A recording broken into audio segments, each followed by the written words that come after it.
Veda is not just a simple knowledge. Sanskrit is such a vast science. Each word is a definition itself. The Veda means something which is experienced, which could be taught, and then which can be conveyed. This is Veda. Something in a knowledge which is experienceable and which is teachable and which can be transformable. So this is what the knowledge. It's not just a knowledge that's there, but you got to experience it. That's Veda. And dosha impacts your body and mind. The dosha of the body you cannot change. You're born with it. You can balance it, but the dosha of the mind you can change. So that's where we have a freedom to pass the limitation what body creates through our mind. So, whatever dosha you're born with, there's strength and there's weakness. You got to accept it and you can only balance it.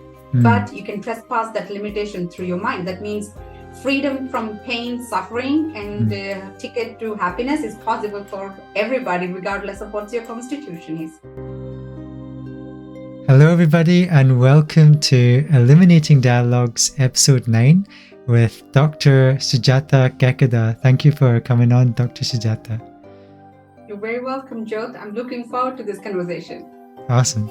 So, for those of you who don't know Dr. Sujatha Kekada, Dr. Sujatha is a certified Ayurvedic doctor from Karnataka, India, practiced as an Ayurvedic consultant in Europe, and the head physician and co-founder at Amrita Siddhi Ayurvedic Center in Bali, and was actually my Ayurvedic consultant last year, so helped me a lot in the knowledge of Ayurveda and how to balance my body and mind, actually.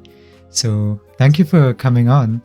And this podcast is called Illuminating Dialogues. So I created this to have a flow of meaning, to share wisdom with the listeners, and also to illuminate both the speaker and the listener in a conversation. So with that being said, my first question to you is, what lights you up? Having conversation like this, anything to do with the Ayurveda lights me up. I love about Ayurveda life, making a difference to people's life. Plants illuminates me, plants excites me, able to prepare medicines, food. I like to be hands-on in all those things, anything to do with life. Traveling excites me. I think I've said enough of what excites me. Amazing. And we'll get into all the technicalities of what is Ayurveda, what are doshas, what is alma, how do we balance ourselves. But before we delve into all that exciting technical info, I'm sure people are very interested in obtaining that knowledge. Could you tell us a bit about your journey? How did you get into Ayurveda in the first place? And what was that like starting out? Actually, I must say that, I was not looking to study Ayurveda. When I finished my high school, or we call in India pre-university, I studied science. Biology was my favorite subject, and I wanted to become a regular medical doctor. So I wrote a scholarship exam to get an entrance into the university medical college, but I did not get the scholarship. And I come from a middle-class family. My parents could not afford to send me a paid medical university. So I was so disappointed. I felt like I failed and that's it, that's ended. Now I have to just compromise to study something I really don't want, just for the sake of, as you know, coming from Indian background, it's so important. Children do very well, academically, and, they kind of, there is a sense of parents feeling proud from achievements of children, right? But there was not that for me, but I had it for myself. My parents were never put that pressure on me. Even my mom, when I said I want to become a doctor, she really told me, think clearly, you won't have your personal life if you become a doctor. This was something like a wise advice, or in that way she came and told me. And I grew up in a family where boys and girls were treated very equally. So I'm grateful for that. And where I am now, what I'm doing, I have a great gratitude for my parents, just able to support me in that way. So wanting to study medical school was nothing to do with a usual Indian parental push or expectation. It was my own interest. But I was not able to get into a medical school, allopathic medicine or Western medicine. So feeling really miserable and felt I failed. And being in that situation, one of my dad's good friend visited us at that time, and he asked the usual questions parents are, what's your daughter going to do, what your son is going to do. So they said, oh, she didn't get a seat into the medical college, and she don't know what she's done, figuring out she may be going to study BSc science. Then she said, oh, if she didn't get into a allopathic medical school, why she doesn't go into an Ayurvedic field? That's a new thing now. Universities are offering that bachelor degree of medical degree. This is something, if she's interested, I can help to get an interview, and I can help with there are some scholarship programs in certain university colleges. And he suggested that, he helped me that. So I went to do this test, and I got scholarship just like that, without much effort. And that's how my journey into Ayurveda became. But I must say that joining the course, I was a bit delayed because, I put all my effort into allopathic medical school. And by the time I joined, I was 2 weeks late to the course. And I never regretted it. And I almost felt like I got exactly what I was looking for. And good thing in India is when you study to become an Ayurvedic doctor, you study the allopathic science as well. You study you use the same textbook, including anatomy, physiology, pathology, everything. We studied that, but you also study the Ayurvedic aspect of it. The only difference is we don't study pharmacology aspects. We don't have the Western pharmacology. We study the Ayurvedic herbal pharmacology. Then that's beautiful. It starts with the nutrition to herbal medicine to preparing your own medicine to not that we have to rely on a pharmacy for that. So the study was fun. It was very hard work, a lot of competition and intense work, like 6 days a week, no much breaks, full time, 8:30 to 5 o'clock. It's hard work, but there was tough times, but I had a lot of fun. I enjoyed every bit of studying Ayurveda. Oh, amazing. And what a journey. And I can hear by your voice and your eyes, like that was your passion, right? Actually, funny story. I actually applied for medicine 4 times before actually, and I felt like a failure afterwards, went through the engineering route, and now I'm actually an engineer, also a coach. So now I'm expanding my holistic understanding. But yeah, it's funny how destiny works. I wrote also for engineering when I failed that. I got a seat in engineering, but it was in architecture. I said nothing to do with it. Exactly. So life finds a way. Okay, lovely story. So given that you're into Ayurveda now, people who are interested, I've heard of Ayurveda, but they're in the West, UK, America, Canada, maybe Australia. Could you enlighten us? What is Ayurveda? A simple statement, if I can say, or a simple meaning. Ayurveda is science of life. All you need to know about living life. And Ayurveda's first promise is that it makes life worth living. It helps to find happiness and balance. So this is what the tagline promotion of, if you're curious about Ayurveda, is mean. Ayurveda makes life worth living. Ayurveda connects you to joy and happiness. So it's a science of life. Anything that you want to know about life, living, anything about living, anything which has got life, it's a science about that. It's a vast science. It's a lifelong study. And that's what attracted me at first, because, going to understand medicine, it feels like it's very sometimes acute and like, okay, I've got an injury here. How can I fix that? But Ayurveda feels like it takes me from my baseline, from where I am now, but takes me to the mountaintop, kind of like this. Absolutely. It's a good way that you kind of sensed it or felt Ayurveda. Okay. And so I understand Ayur and Veda. So Veda means like a knowledge or a science, and Ayur means life. Knowledge. Okay. And Ayu means life. And I want to bring a little bit of insights here. Yes. Veda is not just a simple knowledge. Sanskrit is such a vast science. Each word is a definition itself. Veda means something which is experienced, which could be taught, and then which can be conveyed. This is Veda, something in knowledge which is experienceable and which is teachable and which can be transformable. So this is what the knowledge. It's not just a knowledge that's there, but you got to experience it. That's Veda. And Veda, you probably heard about the four important Vedas: the Rig Veda, Yajur Veda, Atharva Veda, and Sama Veda. So these are a science or the knowledge that's something existed, and it's been passed from generation to generation and experienced by people. So that's Veda. And Ayurveda is part of one of the Veda, which is the Atharva Veda, which is called Sub-Veda. Ayurveda is a Sub-Veda of Atharva Veda. Thank you for just inciting on this, because people who listen to this, and a lot of my friends are also doctors coming from South Asian background. Some are Tamils, some from Pakistan, and they're not connected to that root.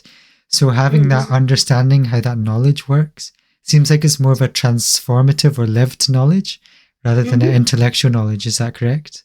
Exactly, that's right. Okay. Anything you got to experience, not just only limited to a doctor. He knows it, but I don't know. I just follow blindly. Ayurveda is about this, the depth of the knowledge. A doctor can possess more and have a deeper knowledge and deeper understanding. But the patient who implies what the doctor provides, he just be able to experience that because it does exist. It's just opening up your consciousness and feeling it. And that's how it should make sense, not just if there is a wound, let's stitch the wound. It's Ayurveda is about finding why you have a wound and how we can repair it, what you need to do or support the body for it to heal, because body is constantly thriving to heal. It's not supposed to be sick. We create an environment of possibilities, both what we can control, sometimes we can't control, things like infections and accidents and stuff that affects us to become sick. But Ayurveda looks into, okay, it's an external factor or internal factor, how I can support the body to heal. And this, what you said, opening of consciousness. So before we delve into the doshas and things, this is a key aspect, because in the West, sometimes we're focusing on the wound, like you mentioned. What kind of context is Ayurveda working in? What lens are we taking in? Because often we can look at humans as a separate entity and say, okay, let's fix the human here. So what is the difference in mindset here when we're in the Ayurvedic lens? In Ayurvedic lens, one thing is it doesn't separate body and mind. Okay. Body and mind works together. And Ayurveda looks into a human body as a combination of mind, energy, and physical structures. There's a simple definition that I want to share about what is health. Ayurveda defines health as, I'm just going to quote a little Sanskrit shloka, then we can describe that. It describes as samadosha samagnisha samadhatu malakriya prasanatma indriya manaha swastya ityabhidhiyate.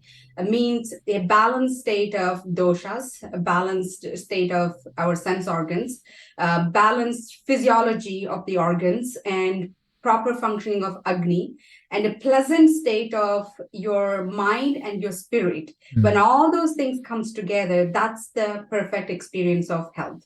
So this is what need to happen for us to experience health. So that means it's not just having, blood pressure normal or a good nutrient level. So, it's not that. It's just the physical body, what need to be happening. Your food or your nutrients or a rest are the factors that helps for this physiology, dosha, to be balanced, or your senses to be clear and calm. And a spiritual aspect of feeling that your spirit, your soul, or your being in a certain level of integrity or calmness. That's what contributes to health. This is how we start looking into the health of an individual. So then we can look into what is dosha, basically, what is Agni. So I guess, coming up the different podcasts, we're going to evolve more and discuss and share more about these things as we go. Exactly. And then like a tree, right? Because when we water the plant, sometimes you're not just looking, okay, what does it need specifically? But it's like, is the air okay? Is the temperature good? And it seems a bit strange to me that sometimes we don't take that approach with the human being, especially in this side of the world. So you mentioned being, and you mentioned, your soul feeling calm and peace. How does this tie in with the greater aspect of the world? So I assume that the doshas are not just specific to humans, but there is a laws in nature that is being governed, whether we're here or not. Is that correct? Absolutely. Whether you agree it or not, or you see it or not, it does exist. Okay. Doshas are just a simplified version of the 5-element concept. Okay. The 5 elements, Vedic science, yoga, and Ayurveda both has an understanding that the creation has this subtle energy of the elements of space, air, fire, water, and earth. And that becomes a physically a tangible form, then we call the earth, water, that, but there is an elemental energetic aspect of it.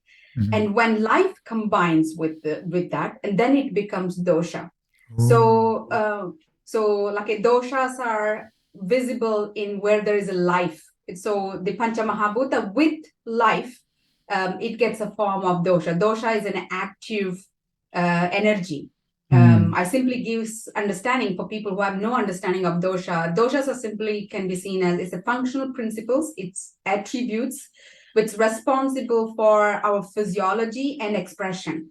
How your body functions. It's almost like taking engines of a car or a truck or a tuk-tuk in India. And if you see the engines, they respond differently to the roads, or you take a Ferrari engine, or you take a bullet train engine, or you take the bus engine. So it has a certain strength and what it can do, right? So same way, doshas all doing different physiology, but different doshas have different way it does the physiology.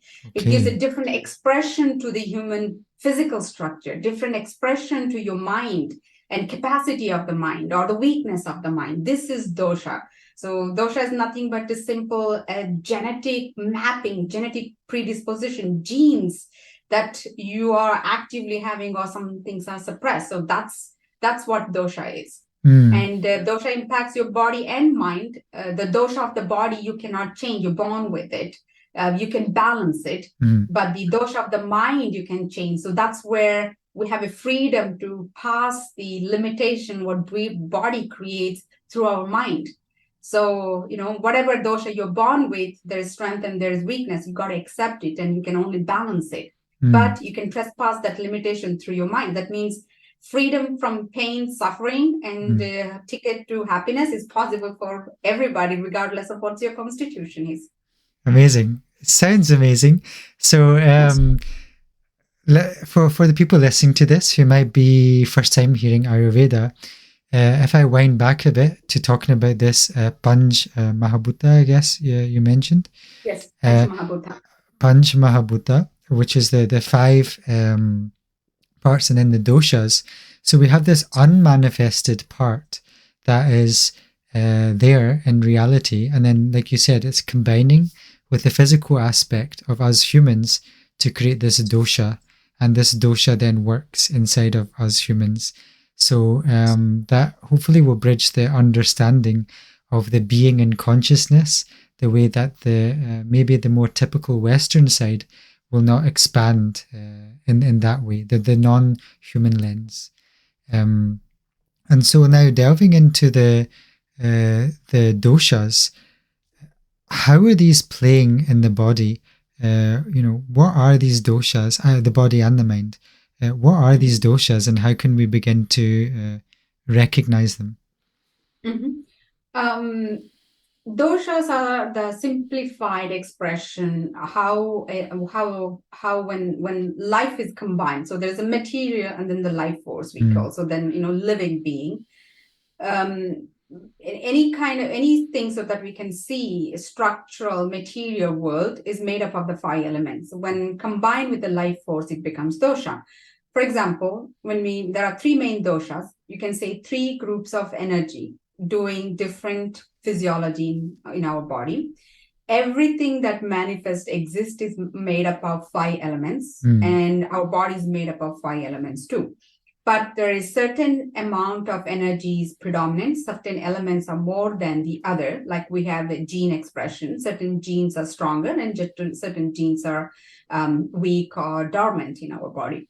So every individual has got 3 dosha because we all are made up of the 5 elements, but certain elements are predominant. That makes the uniqueness. So how the 5 elements combine in a different permutation and combination form gives the expression uniqueness of, I'm being Sujatha, you being Jhoty. So there's a certain way you are, but there's a common factors, and there are some very uniqueness to you. There's a uniqueness to me. We both have 2 eyes, 2 nostrils, and those common thing. But in a subtle way, how your eyes look, what is its capacity, what it can do, or how your digestive system works, where is based on this energy.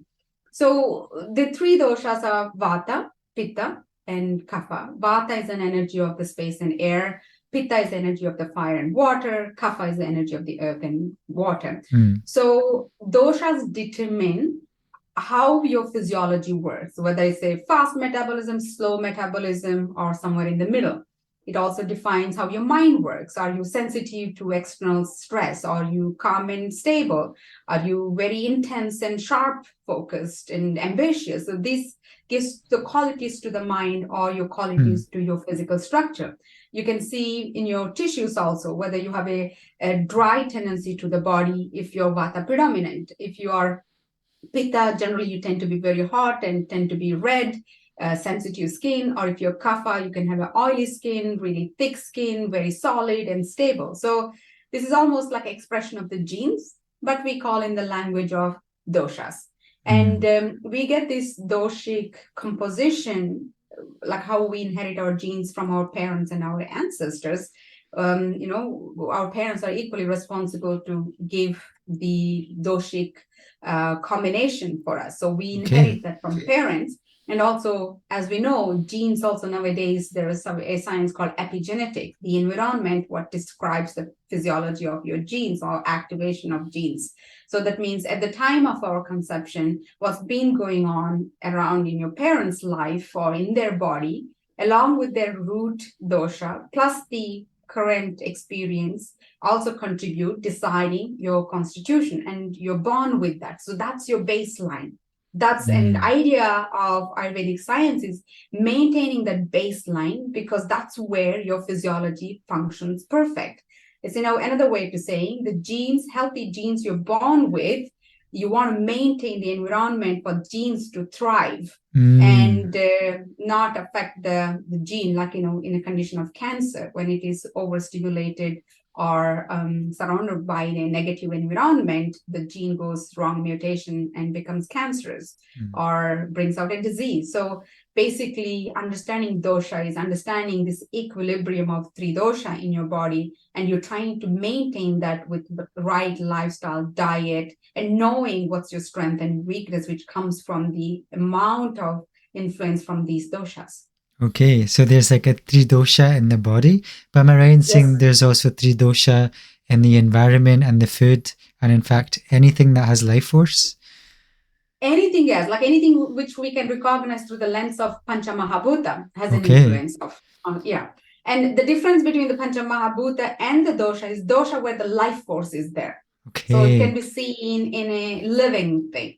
But in the non-living material, there is a Pancha Mahabhuta quality that, as we know, Pancha Mahabhuta itself is transcended into dosha when it is combined with the life force. So a practical example is for me, being in Scotland, I'm like very Vata, so dry skin. I get very dry skin. I'm coming to Bali, and Bali is very humid climate. So I'm feeling much more in my element, because this Bali environment, and perhaps kind of the thick food, the more moisture food suits me well as a Vata, right? So absolutely. So this environment, this food also has this quality that syncs up with my 3 doshas. Yes. Finding a balance is always doing opposite. Like if you look at the balance, regularly the scale, olden time we used to have this. So if something is low, you put something on the other one to bring that balance. So in your case, being a vata, there's a lot of energy of cold and dryness. There's a tendency, that's what vata does. And to understand vata, let's take an example of vata is like a space and air. And we can only experience air when there's a space, otherwise it's in vacuum, there's empty, nothing, right? So air, if you see, it has the quality of movement, wind creates movement, air dries anything we put in the air, and it creates roughness after dryness. And it's irregular, you cannot predict the direction of the wind. It's an omnipresent, that it means can go in all the direction.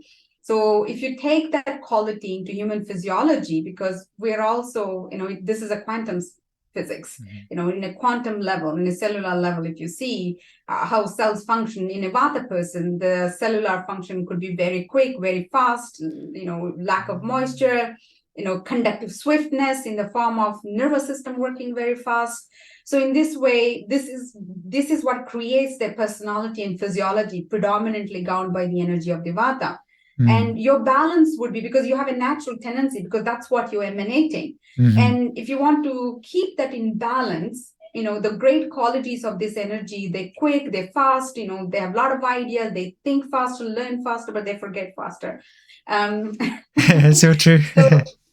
So there's a dryness, the quickness, lightness, curiosity, all those things is part of this energy of vata, but you want to keep that in a healthy state. And when it tips, this energy, it's like, if you have an electric cable, every electric cable has a strength, how much electricity can run through it, right? More than that, it's going to burn and have a short circuit. Same way, if a vata person, there's a capacity of this vata energy, what limit, what threshold, it's beneficial, and more than that, it can be harmful. And your idea is to keep that check in through your physiology to your diet, where you fine tune, because body is constantly finding this homeostasis inside. That's what the function of the body, it's done through different chemicals and hormones. So when something is high, it sends a signal, and the body stops producing that, or when something is low, it signals. So in that way, so understanding dosha is also like that. So this is the energy, it gives you this strength, and you want to fine tune to keep it into that strength. And if you overdo it with similar qualities, then it's going to blow off the lid, and then you get disease. The simple definition of dosha, as I said, each Sanskrit word is a definition itself. Dosha means dushayante iti doshaha, means something which is get polluted, something which pollutes. So that's what dosha means. In a simple term, probably in Hindi, you might have heard this word dosh, like, like something wrong, right? Something wrong you did. So that means when doshas, they're responsible for the maintenance of health and physiology. But if it becomes excess, then it becomes pollutant, and it pollutes the body and then manifests disease in its abnormal state, in its excess state. Right. Okay. So that's giving me a lot more insight into my vata constituency.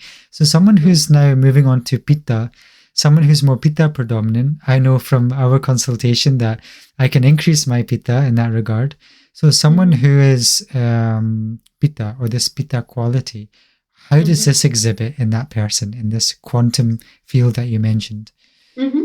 So pitta is an energy of fire and water. So if you see a fire and water to function together, they are opposing energy. They can destroy each other. Okay. So there is some degree of fineness need to be maintained for the fire and water to exist. It's like wet candle and the flame, or an oil lamp. So there's a degree of moisture and the flame exist together, right? So if the candle melts too much, sometimes you've seen in the candle, the wick, the fire is very small, the candle melted, it kills off. Yeah. So oil lamp, you put too much of oil into the oil lamp, the wick drowns in it, it dies. So it's a perfect balance. So that means there is the acuteness, sharpness, intensity, there's a fine balance. That's what you see in a personality with pitta too. because that's where Pitta's tendency to be organized, structured, in charge, control, perfection, sharpness of the mind, sharpness of the tongue, this nature comes because this is in the physiology, the elements need to be in that way. So that's where the Pitta's intensity, leadership quality, competitiveness, thriving, all those things comes. And in the body, there's a moistureness and there is a heat also, and there need to be perfect balance of it. Too much of heat, less moisture, body is going to be destroyed. Too much of moisture, less heat, the body is going to drown in wetness. So in that way, so Pitta is this maintaining. That's why also they are very particular and picky and structured and organized, because that's how the physiology works in them, and that's what they express in their life experiences too. So being Pitta being like that, for them to maintain is not to go any extreme of this perfection and being too structured. I simply say Vata to take it easy, don't worry about you're going to miss something. And I tell a Pitta to just chill out, you and also be connected to your feelings and emotion. You don't need to be always on top of everything. So that's a Pitta's tendency, and inflammation is one of the biggest challenges Pitta experiences. So we can begin to see there's so many aspects of life that of course comes out from this, because this is the fundamental root of life. And as you were talking before we go to Kapha, it jumps out to me that this can reflect in the way we work in our civilization as well. So culture, it seems, can exhibit this Vata or Pitta tendency. Absolutely. So maybe could you speak to that in terms of maybe I feel in a Western culture could be slightly more Vata, slightly more Western culture is more Vata and Pitta, I would say. And in the Asian culture, there is more of a Kapha tendency. So, with laid back, settled down, patience, tolerance, and all those things. But in general, the internet and networking, it's kind of, we are losing our originality, the practices and tradition which were put in place to keep us balanced. So, in Asia, we call westernization. So, fast food and modern way of thinking and, trying to go against the nature or body clock, all those things creating lots of Vata, and our mentality is more like a Pitta, like a more and aggressive, domineering, wanting to conquer. So the whole world is going more of a Vata and Pitta quality. And in the mind level, it's either being very rajasic, or the quality of mind, another quality is tamasic, like a stagnant and dull, not illuminated, and aggressive and wanting more and more, like a very active. This is what I would say a general applying the concept of dosha to the world, in the mind level and in the body level. Yeah, and I think this can be very helpful for the viewers to know, because if you're working in a certain environment or a certain space and you're finding, something is not actually quite right here, well, actually this can give you permission to actually step out of that environment and think, hey, is this actually aligned with the natural cycle of myself and of course life as well. So I feel like not just for the individual, but for the culture, this thinking, not even thinking, this being is very beneficial for the roots of our world. So as we're now moving on to Kapha, if you have a Kapha individual, which I know some of my, I think my sister might be slightly Kapha and some of my friends, what kind of qualities does Kapha exhibit? Kapha is contributed by the element predominance of earth and water. So imagine you have some earth and water, lots of earth, less of water. And, I always give my students when I, give lectures and stuff, like imagine a potter's clay, put in front of you. So, when you look at it, touch and feel, what can you describe it? So it's something which is stable. The clay doesn't move on its own. You have to, put it to move a place. So it's a stability. And there's a smoothness into coldness, softness. So that means it's malleable, it's cold, it's moist. There's some degree of stickiness. So in a physical body, they're very stout and stable, strong musculature, bit of voluptuous, rounded body. Not obese, but strong. Like, I'll give an example of Dwayne Johnson. That's a good of a kapha pitta, muscular, stable build. And in a mental way, because it doesn't move, they're just generally very stable, easy to feel content, bit slow in thinking process.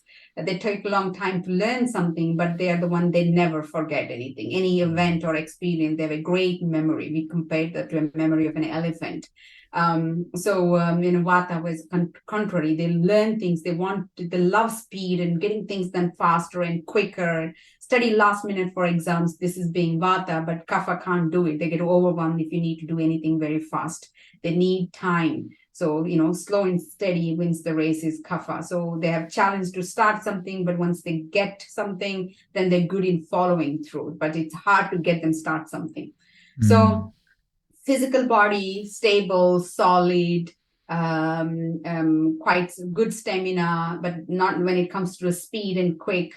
This is a challenge for them. In a mental body, they're very content, easygoing, happy-go-lucky kind of tendency. They worry less. They don't seem to be affected by things going around. They have a lot of tolerance and patience and stuff. They're very loving, very kind, very loyal, accepting. This is a quality when it is in balance. When it goes out of balance in the mind level, they suffer from depression, lethargy, don't like to make changes, feeling stuck and stagnant, feeling very attached, needy, these kind of qualities in the physical body, fluid retention, obesity, slow down metabolism, excessive mucus and congestion. These kind of things, cholesterol being one of the issue of excessive kapha also. So this is how it expresses in kapha predominant personality when it's balanced and out of balance. Okay, and it's amazing how the personality, there's so much nuance there that comes out of just your expression. So you mentioned this quantum field, and I'm just wondering, now that we've gone through this kapha pitta vata, how did people get to this level? How did they begin to realize this? If you have any insight into that. How can they realize the doshas for themselves in their daily life? That's your question? Yes, and in Ayurveda, starting at the origin, how did they begin to realize this existed? Okay. I think Ayurveda, I want to tell you a little, it could be a mythological story or what's said in Vedas. As I mentioned before, Ayurveda came as a sub-Veda, subsection of a knowledge during the Atharva Veda period, which is the third Vedic period. So you can say Veda is the era, how we have the Stone Age and all those things. In Vedic science, it's related to a time period. And Rigveda being a first Veda, Yajurveda, there are stories like a Ramayana, Mahabharata, all those things, the Indians are aware, and I think some of the Westerners are aware of this too. So during those period, life existed, but the consciousness was much more pure and bigger. They were able to see and feel things beyond what our five senses can do it. So if you call in the sense of, the connection between, if you say God or the source energy or, which controls and connects everything, that was much more easy. And diseases were less prevalent because there was less impurities of the mind. We call in Ayurveda and yogic science Arishad Varga, the six enemies of the mind, which are Kama, Krodha, Moha, Mada, Matsarya. So, and this was not there. There was a lot of purity. And there was a lot of oneness and connection. So there was not many diseases. And if at all there were diseases, it was treated with mantras and, some japas or enlightened persons sprinkling some water or giving some ash or things like that. So it was the quantum physics was so tangible. So they can do things with their mind because there was a purity, there was no blocks of the ego. So, but in Atharva Veda period of time, slowly these Arishad Vargas, the enemies of the mind, the pollutants of the mind started creeping into human consciousness or human life. So greed, we eat too much of greed, we accumulate things, or we go against our body's intelligence. So diseases started manifesting more on the physical level. So in order to treat the physical level, you need to use physical practices of yoga, even though you're working with the energy. But if for you and me now, if a holy man's water or a mantra which existed in the ancient time, it's not that the mantra doesn't have the power, but I don't have the antenna to receive the energy of the mantras, right? So because I'm not there, I'm not vibrating at that frequency for that to work, because I'm so dense, my vibration is much different. So because it becomes such a mind and then the body getting affected at the Atharva Veda period of time, the treatment need to be happening in the same vibration, which is through food, lifestyle practices, and the mantra tantra was not that efficient, even though it was used, but it was not though efficacious. So it was much more combined with these things. That's how the Ayurveda came to exist, to treat the imbalances or cure the suffering. It did even exist at the time of, Bhagavad Gita. Ayurvedic context and suggestions were given in the time of Bhagavad Gita time. And also, if you remember the story of Ramayana, the Sanjeevani Bhuti, where Hanuman brings this whole mountain which is full of plants to save Lakshmana, right? So those things did exist. So, but it became much more obvious and needed at the time of Atharva Veda. So the mythological story is also this, that that Ayurveda was given to human beings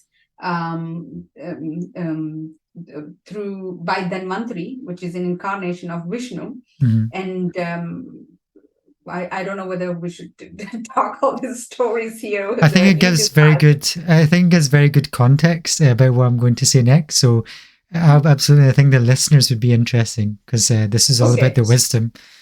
Okay, because I love what's presented in Bhagavad Gita, because it's also another way to understand the consciousness and life and existence. So that's what Krishna describes in the war field to Arjuna. He has all these existence questions, right? So, but through Bhagavad Gita, every human's question, when we start to inquire, who am I, what am I doing, those things are answered in Bhagavad Gita.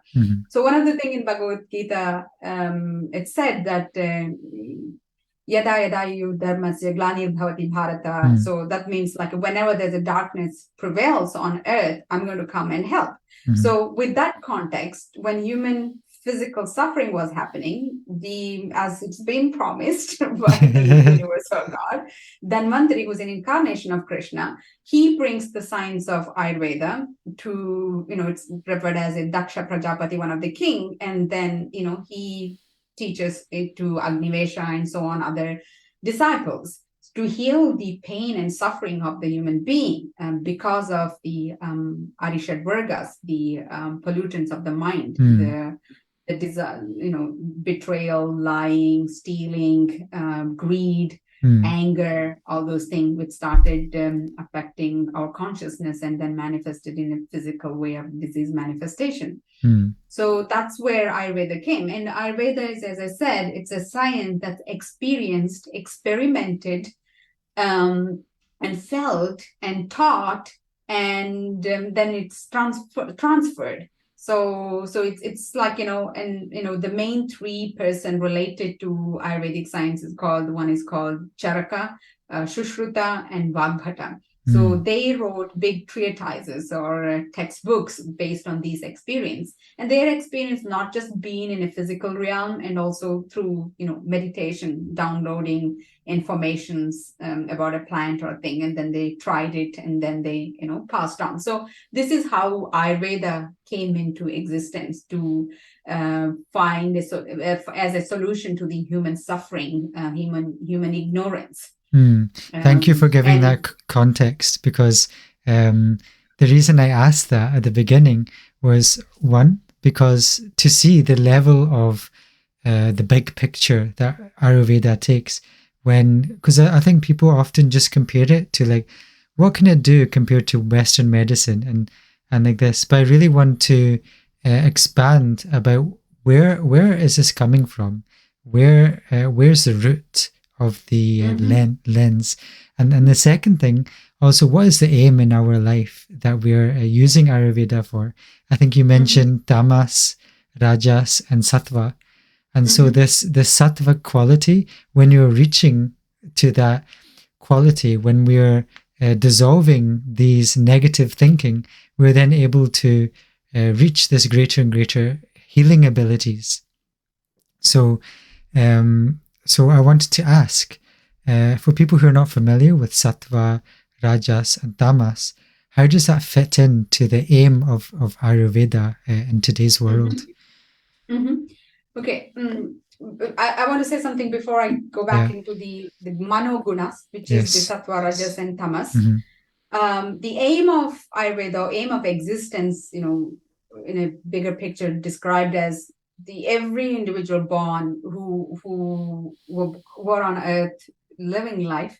There's four main purposes that we're trying to fulfill, basically, knowingly or unknowingly, and stuck in either one of the stages. The first one is called dharma.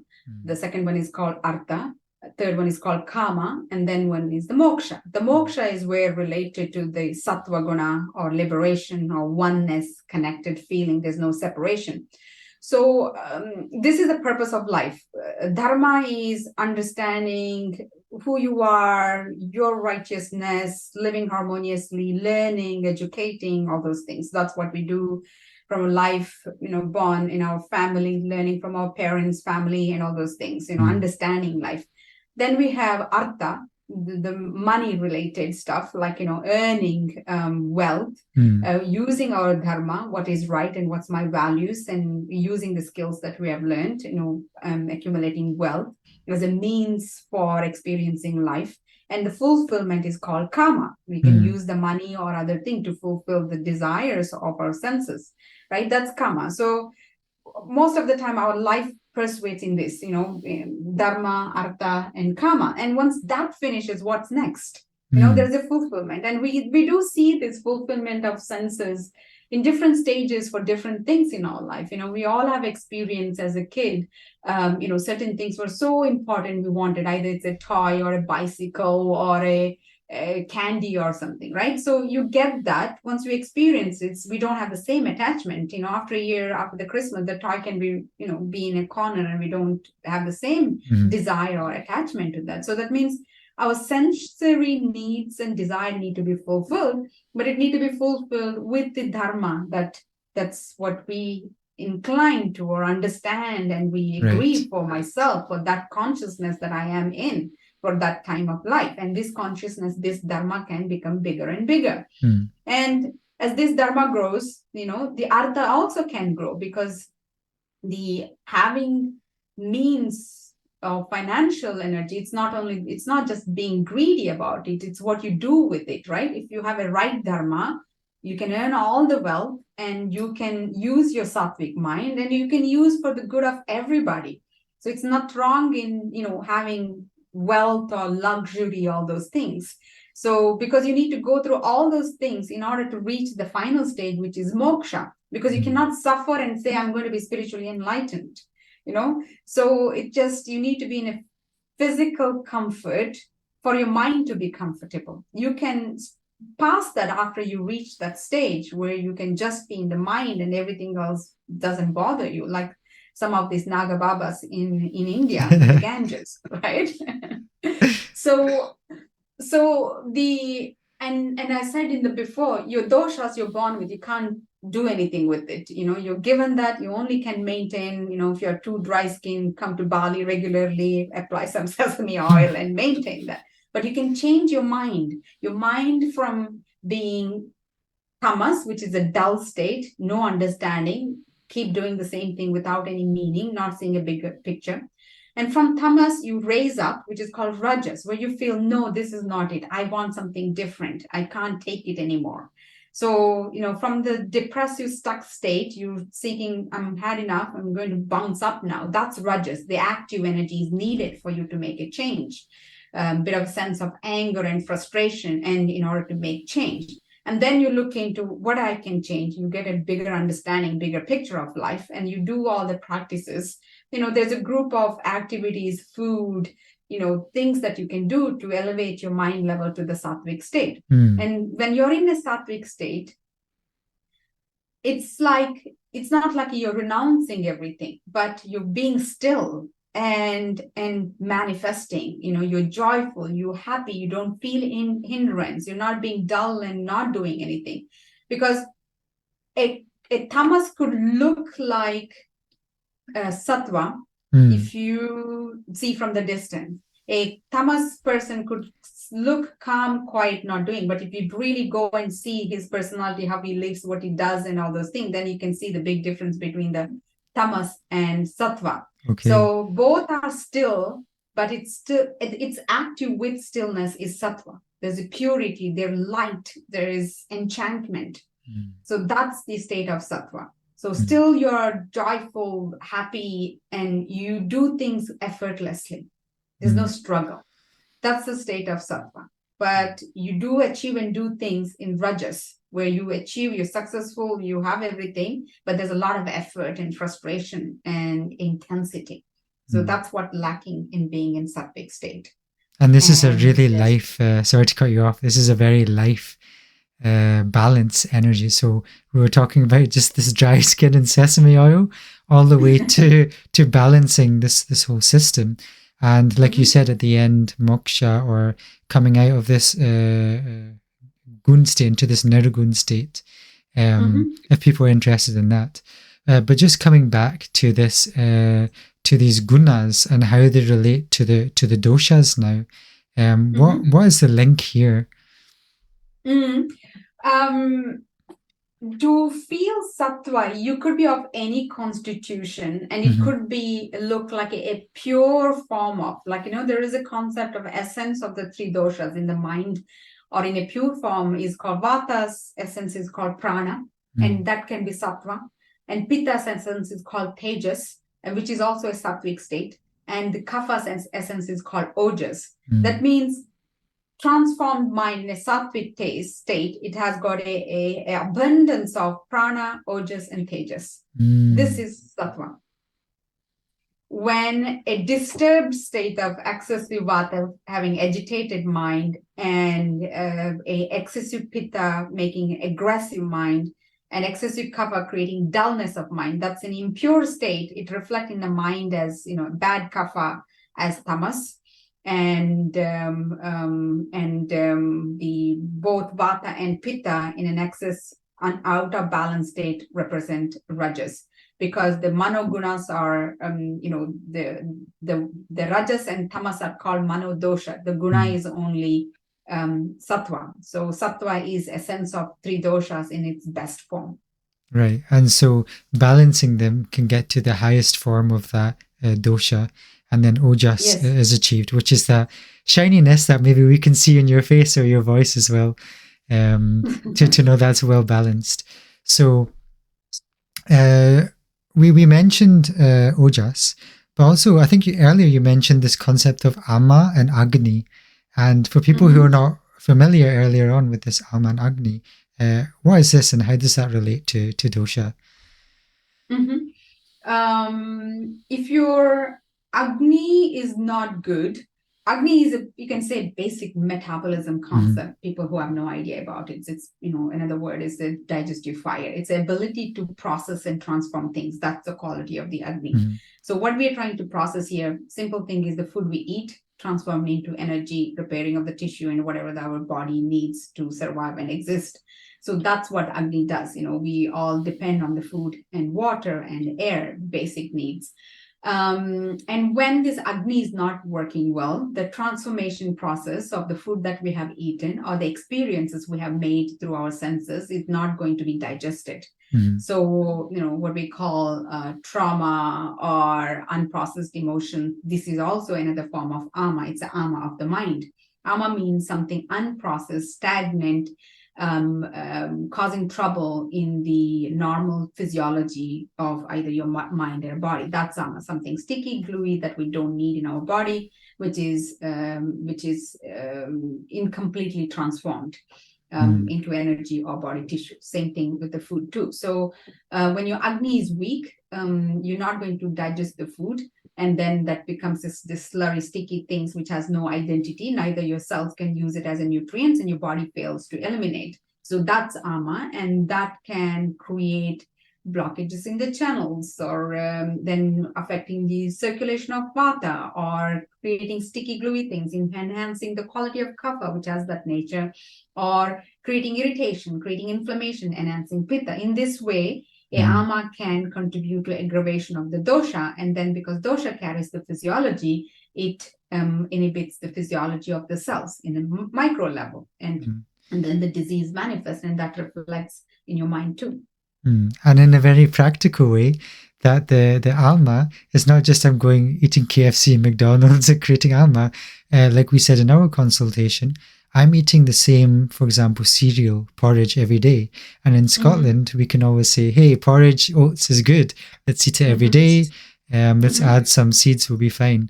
But then there's a bit of nuance here, because you were also saying, if you're eating this every day, this is also going to create alma in me. And to me, that was a bit of nuance that I think people don't really understand. So how does this alma really work? And there seems like a bit of nuance to this. Okay, the concept of eating same food all the time, it can create stagnation, and stagnation can lead into ama later. So it's not like it directly becoming ama. So ama is always related to eating something which is beyond the capacity of your digestive system to process it. So if you eat porridge every day, if your Agni is good, you would digest it, but you're not going to get the excellence of health and vibrance because you're eating the same thing. So it's like a same energy is being supported. Either, in your case, you being a vata, your vata is pacified, but maybe it's not giving the nourishment to the other thing. And also recent, science also said the more variety of your food you eat, you have a more variety of the gut bacteria, and you have more tolerance and immunity.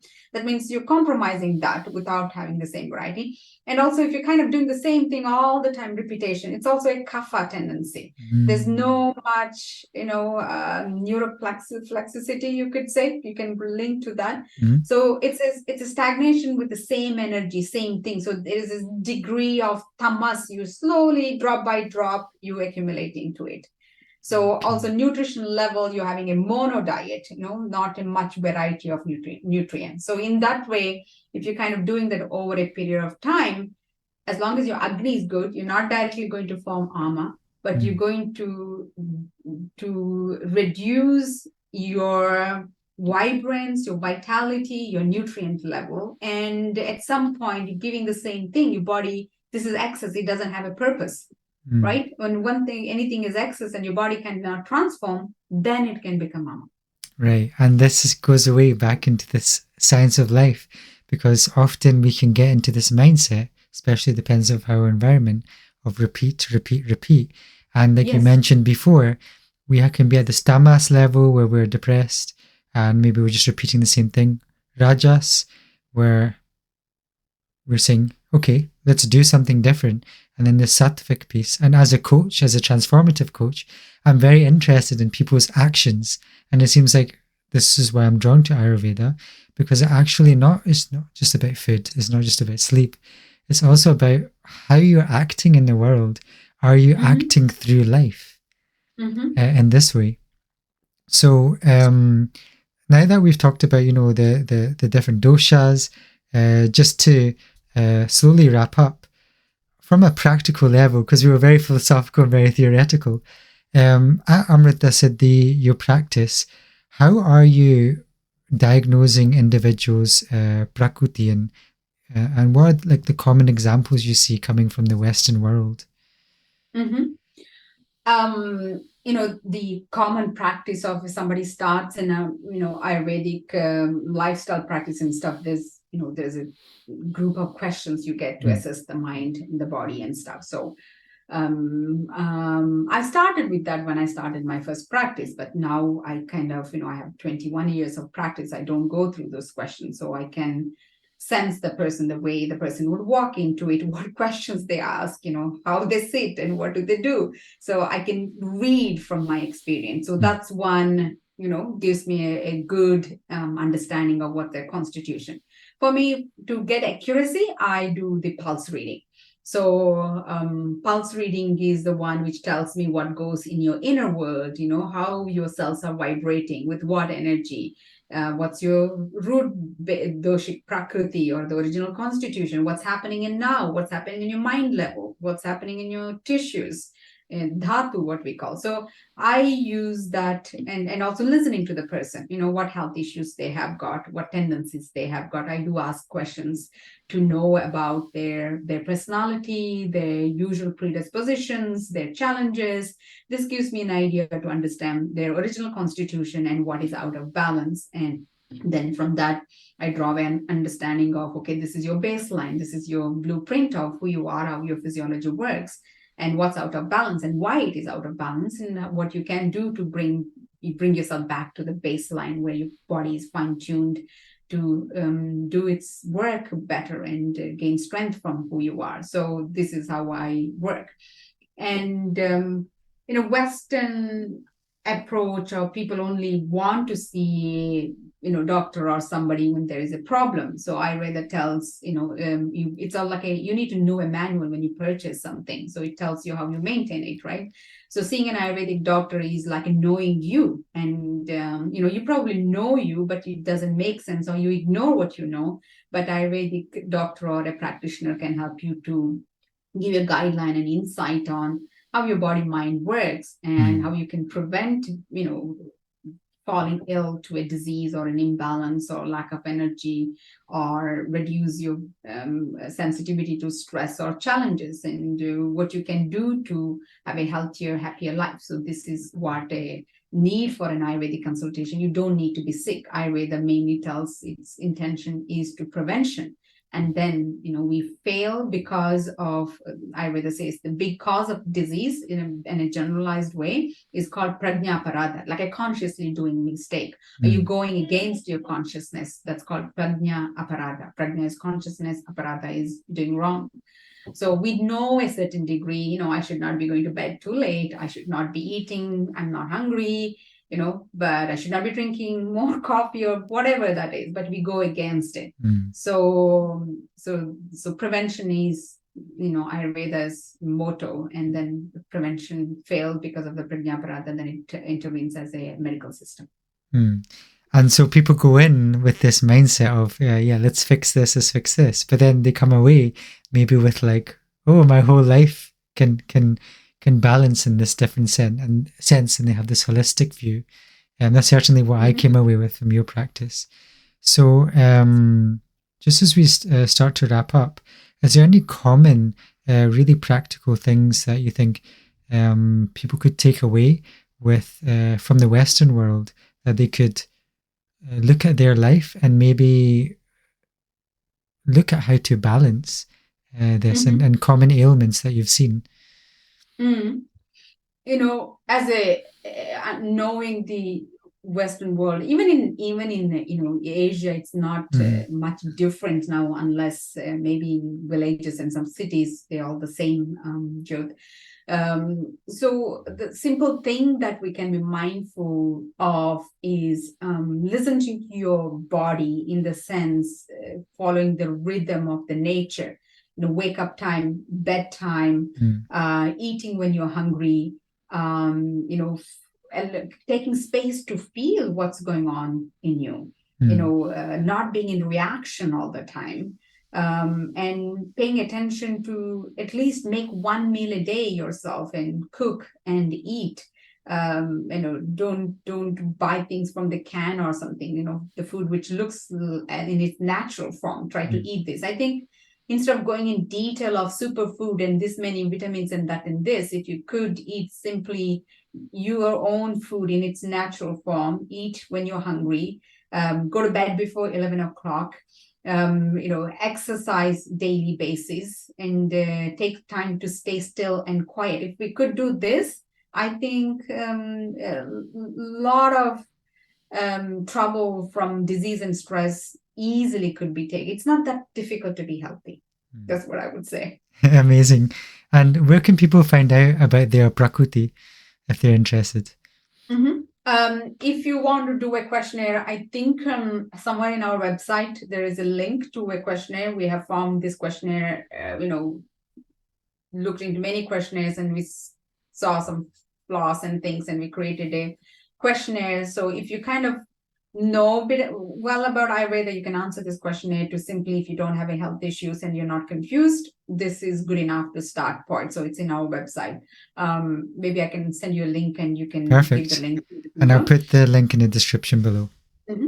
If not, they're confused, could not figure out, you feel like you're everything and nothing, then go and see a consultant. So I do offer Zoom sessions to give an assessment for constitution and prescribe a lifestyle, exercise, activity, and even if needed, some supplements or medicines, whatever needed.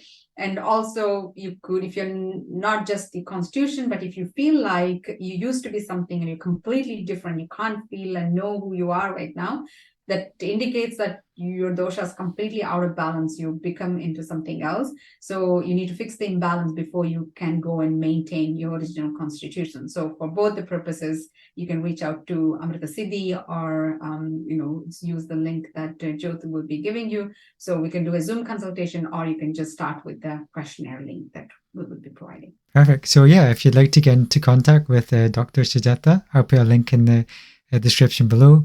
And you can go over to the Amrita Siddhi website there. If you're in Bali, or if you're not, you can do an online consultation.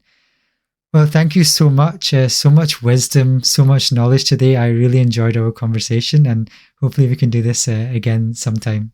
Thank you so much. Yeah, sure. And hopefully I did not pour too much in.